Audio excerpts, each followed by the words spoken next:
Fuji foto sama Tarik Halilintar pakai seragam SD banjir cibiran. Selebgram Fuji kembali jadi sorotan setelah berfoto menggunakan seragam SD. Dalam potretnya di media sosial, adik ipar mendiang Vanessa Angel, Fuji membagikan 6 foto.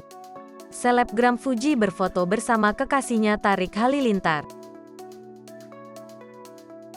Keenamnya memperlihatkan momen saat Fuji dan Tarik Halilintar menikmati jajanan di pinggir jalan. Lengkap mengenakan seragam merah putih, Fuji menyebut dirinya rela bolos sekolah demi bertemu sang kekasih. Rela bolos demi Ayang, kata Dara 20 tahun ini di Instagram. Dikutip Minggu, tanggal 18 Desember tahun 2022.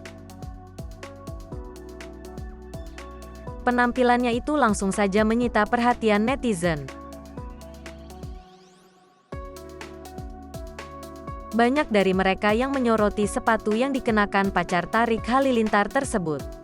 Pasalnya, Fuji mengenakan sepasang sepatu mahal. Anak SD gak boleh pakai sepatu berwarna nanti dimarahin guru, pungkas lainnya. Anak setgat yang pakai Jordan. Emoji menangis, tutur netizen lagi.